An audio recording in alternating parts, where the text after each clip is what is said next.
Assalamu alaikum dear students. Today is 18th of July 2020 and this is your lecture number 15 part A. We were doing chapter number 5 related to determinants of square matrix. Today we will do the pages from 204 to 211 of the book of mathematical methods by S.M. Yusuf. We will also do exercise number 5.1, question number 6. Let's begin. Dear students, हमने determinants के chapter में determinant निकालना सीखा।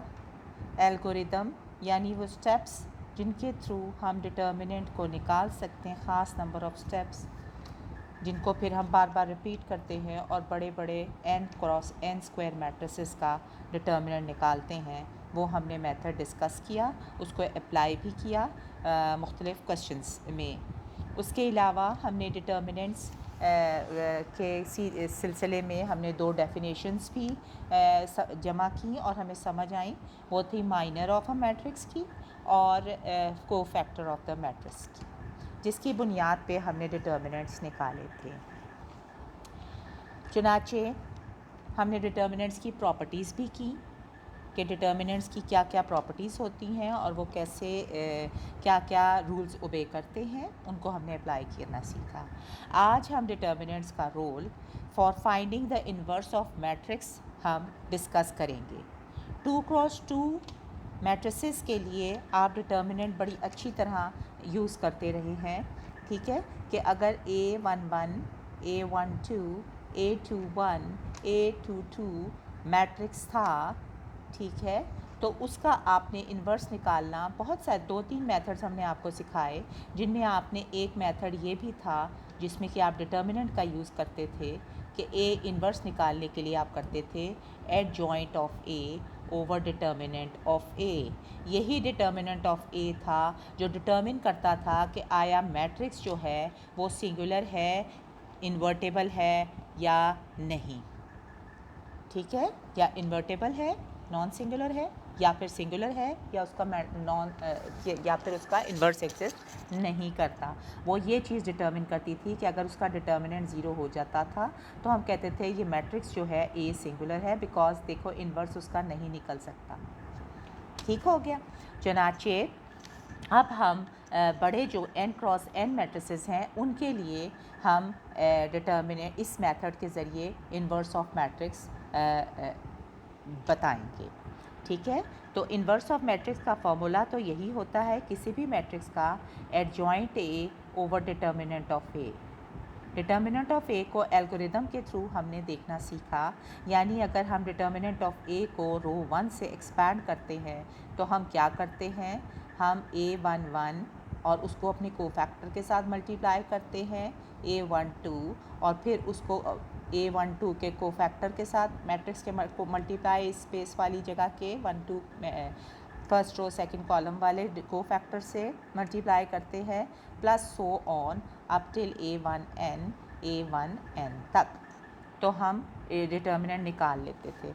अब हम adjoint का formula बताने आपको जा रहे हैं।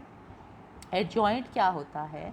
एडजॉइंट ऑफ ए आपने 2 क्रॉस 2 के लिए क्या सीखा था कि आप क्या करते थे, प्रिंसिपल डायगोनल की प्लेसेस बदल देते थे, ठीक है, यानी A22 A11 की प्लेस पे आ जाता था, A11 A22 की प्लेस पे आ जाता था, और जो सेकंड डायगोनल होता था उसके साइंस बदल देते थे। अगर वो पॉजिटिव होते थे, जैसा कि A12 के बजाय A-A12 लिख देते थे और A21 के बजाय -A21 लिख देते थे, ठीक है, तो एडजॉइंट बन जाता था। अब लार्जर मैट्रिसेस के लिए n क्रॉस n मैट्रिक्स के लिए हम बताएंगे आपको फॉर्मूला कि adjoint of A will also be a matrix, ठीक है, और वो क्या होगा, वो हम कोफैक्टर्स का मैट्रिक्स बनाएंगे,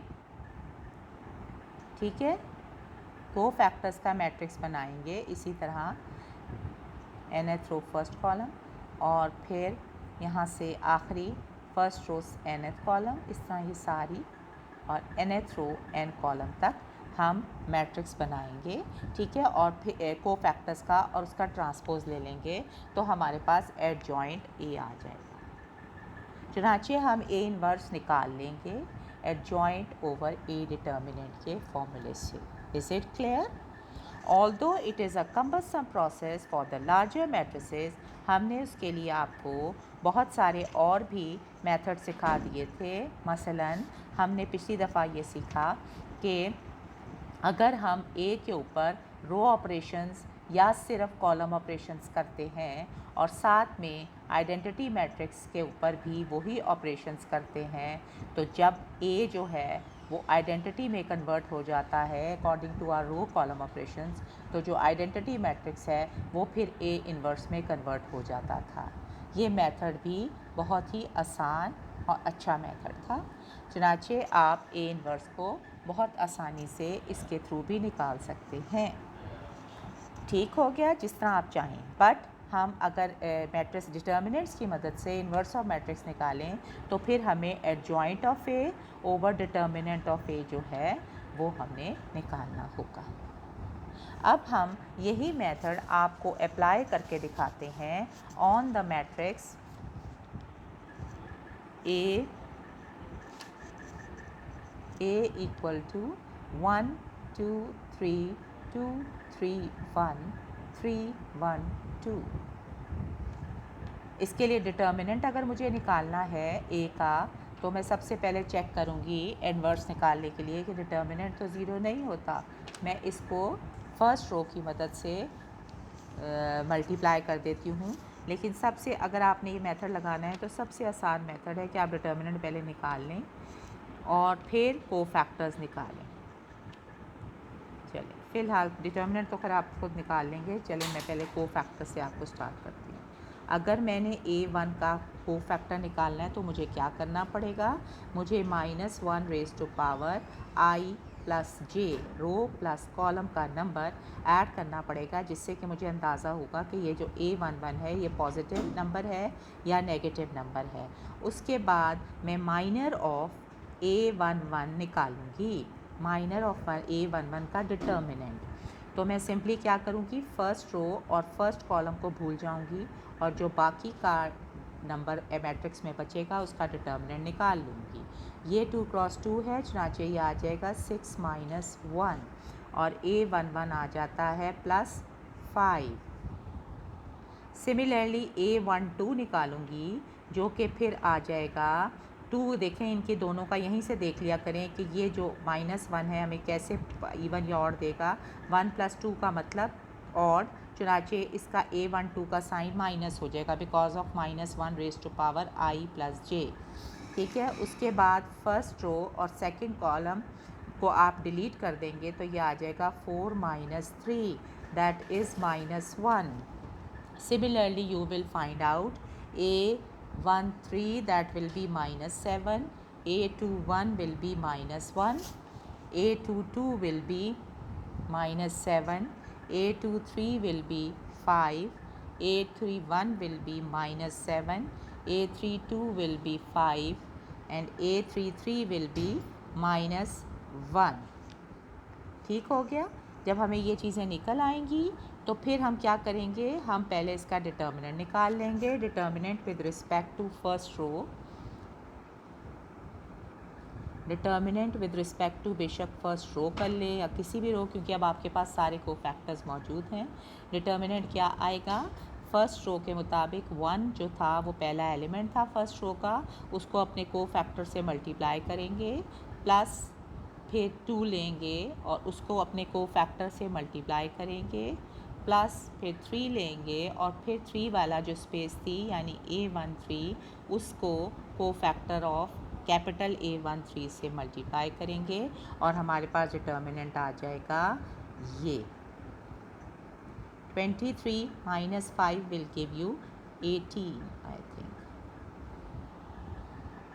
ठीक हो गया, -18 विल बी योर डिटर्मिनेंट। और फिर A इन्वर्स के लिए हम क्या करेंगे, A इन्वर्स के लिए adjoint A over determinant of A लिखेंगे एडजॉइंट ए आपके पास क्या बन जाता है, आपने जो भी ये मैट्रिक्स थे उनका ट्रांसपोज ले लेना है एडजॉइंट मैट्रिक्स का, यानी A11 A12 A13 A21 A22 A23 plus है, फिर -7 5 एंड -1 इनको लिखेंगे और इसका ट्रांसपोज ले लेंगे तो आपके पास एडजॉइंट ऑफ ए आ जाएगा और उसको -18 से डिवाइड कर देंगे, यानी कि आपके पास आ जाएगा 5/18, ठीक है, -1/18 एंड सिमिलरली इस तरह आप हर एलिमेंट को, क्योंकि मैट्रिक्स है और मैट्रिक्स में क्या होता है हर एलिमेंट जो है वो नीचे डिवीजन वाले नंबर से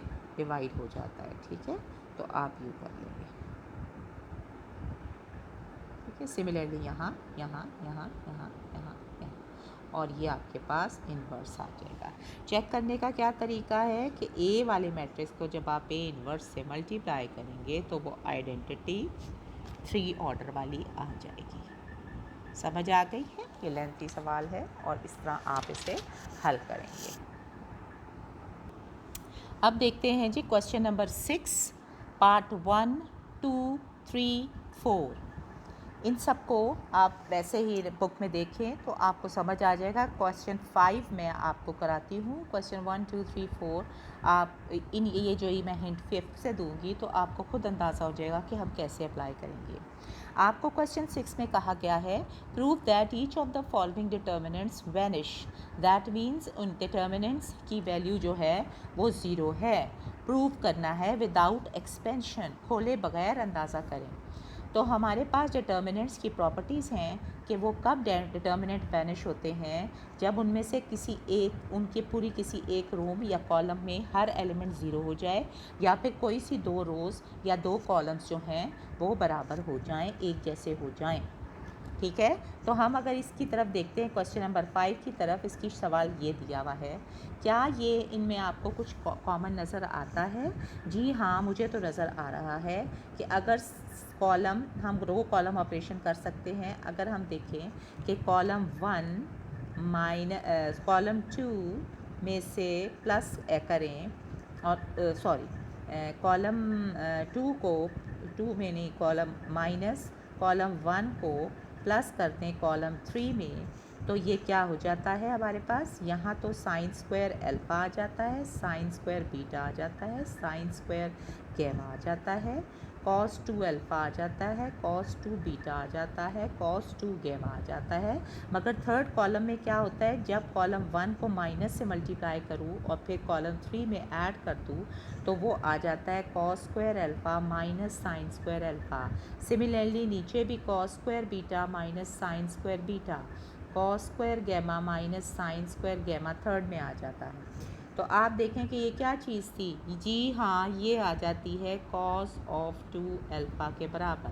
इसी तरह ये cos ऑफ 2 बीटा के बराबर, ये cos ऑफ 2 गैमा के बराबर, जिसकी वजह से कॉलम 3 जो है वो कॉलम 2 के बराबर हो जाएगा और determinant will vanish.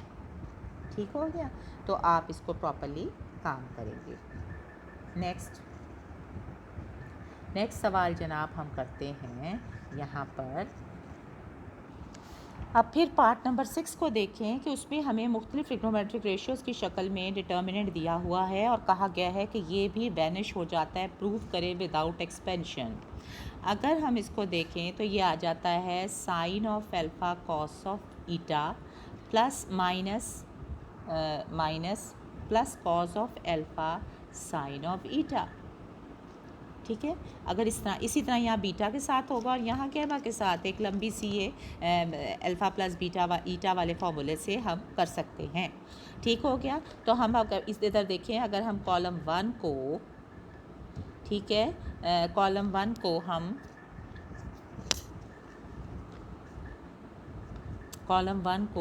Cos of eta sine of eta से मल्टीप्लाई कर दें, ठीक है, और कॉलम नंबर 2 को कॉस ऑफ ईटा से मल्टीप्लाई कर दें, तो हमारे पास फिर इन दोनों को ऐड कर दें 2 स्टेप्स में, ठीक है।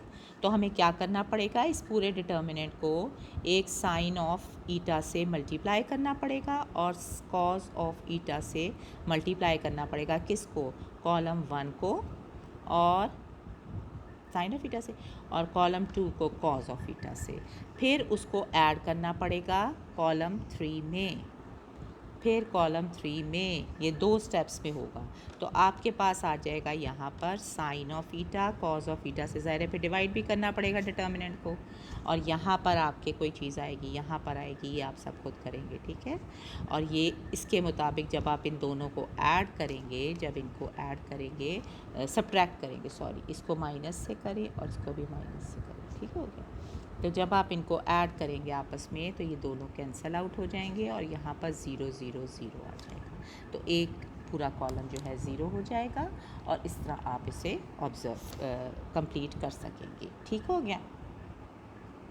समझ आई कि इसका एक पूरा कॉलम जो है वो 0 हो जाएगा। This you will do your selves, ठीक हो गया।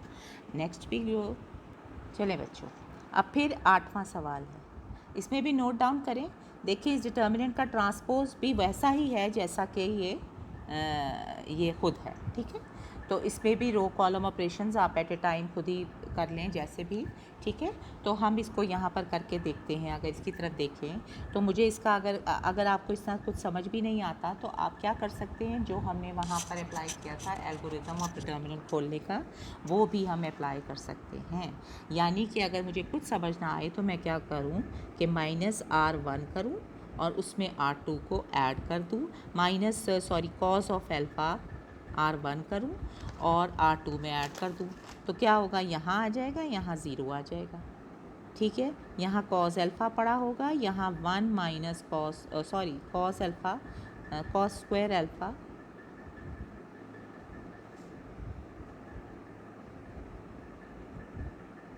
-1 पड़ा होगा।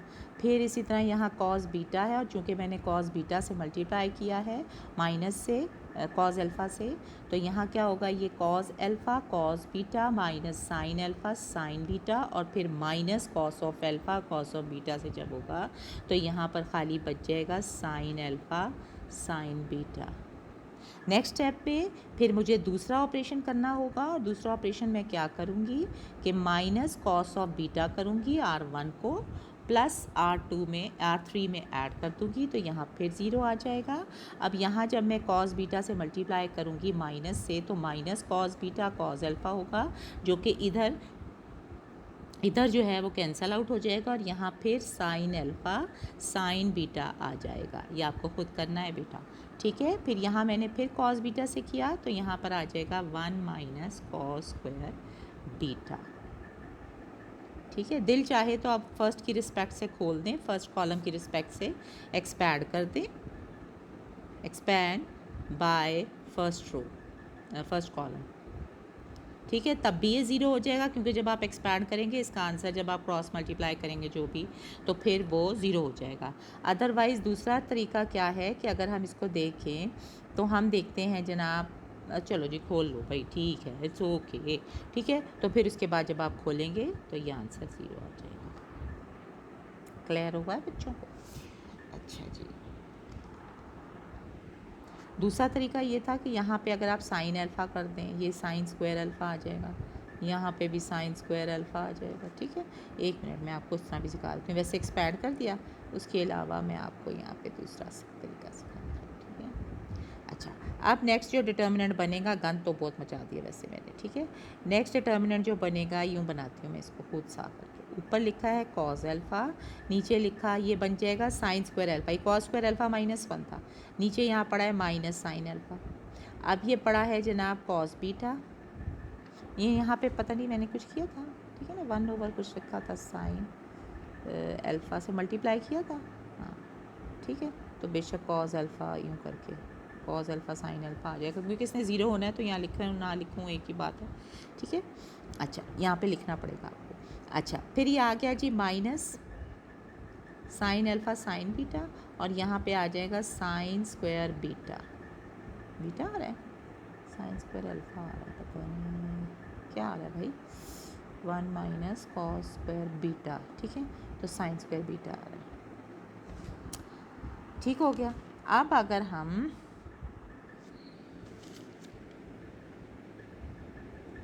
ठीक आ गया, अच्छा जी, ये माइनस माइनस और ये आ गया साइन अल्फ़ा साइन बीटा।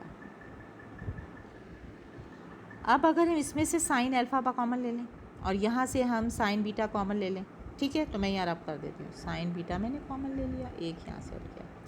अच्छा, यहाँ से मैंने साइन अल्फ़ा कॉमन ले लिया और ये उठ गया। यहाँ पड़ा हुआ है माइनस साइन बीटा और यहाँ पड़ा हुआ है साइन बीटा। ठीक है, ये मैंने बाहर ले लिया साइन अल्फ़ा साइन बीटा। एक हमने यहाँ मल्टीप्लाई किया होगा, ये फिर कैंसिल हो जाएगा यहाँ पर डिवाइड, क्योंकि हमने मल्टीप्लाई किए थे ना कॉस बीटा किया नहीं किया, ऑपरेशन कर दिया, चले ठीक हो गया। अच्छा, फिर हमने कॉमन ले लिया एक और, देखो अगर हम फर्स्ट रो में से सेकंड रो में से -1 भी कॉमन ले लेते हैं, ठीक है, तो यहाँ माइनस आ जाएगा और यहाँ प्लस आ जाएगा। तो देखो ये दो रोज़ बराबर हो जाएंगे। दूसरा तरीका ये हो गया, या तो यहाँ से एक्सपैंड कर देते या फिर हम यहाँ पे फिर 2 स्टेप्स और बराबर करते। आपको क्या करना था, आपको पहले इनको डिस्क्राइब चेंज करके फिर आपने माइनस साइन अल्फ़ा R1 में से कॉमन ले लेना था या बाहर निकाल लेना था, और इसको जो था या साइन अल्फ़ा से मल्टीप्लाई डिवाइड कर देना था, तो साइन अल्फ़ा कॉमन हो जाता है, अंदर डिवाइड हो जाता है। ठीक है, और ये मैं आपको बता दूँ, एक मिनट, अगर किसी बच्चे को ये बात समझ नहीं आ रही, वैसे ग्रेजुएशन क्लास हो, शर्म करो यार, तुम सबको बेटा समझ होनी चाहिए। ठीक हो गया। अच्छा जी, अब देखो जी, माइनस अगर मैं यहाँ से हमने क्या लिखा हुआ था, हाँ मैंने कहा कि मैं साइन अल्फ़ा से मल्टीप्लाई भी करती हूँ और डिवाइड भी करती हूँ। जो डिवीज़न वाला पार्ट था वो यहाँ अंदर चला जाता था और हमारा साइन अल्फ़ा जो था वो एक एक कैंसिल हुआ था, यहाँ स्क्वायर पड़ा हुआ था और यहाँ साइन अल्फ़ा था। ठीक है, और इसी तरह फिर मैंने ये वाला डिवीज़न जो थी वो अंदर चली गई थी और यहाँ ये बाहर रह गया था। सिमिलरली कोसाइन बीटा से मल्टीप्लाई और डिवाइड किया था। ठीक है, डिवीज़न वाला जो था वो थर्ड रो के अंदर चला गया था और यहाँ पे बीटा बीटा कैंसिल हो गए थे और यहाँ ये चीज़ आ गई थी, तो ये दो रोज़ बराबर हो गई थी और हमने प्रूव कर दिया। ठीक हो गया। अब चूँकि बेटा वीडियो ज़रा ज़्यादा बड़ी हो गई है, सो हम बकाया जो 6 का काम है वो हम 15B में करते हैं, लेक्चर नंबर 15B में। Okay, that's all for today now, for now, thank you.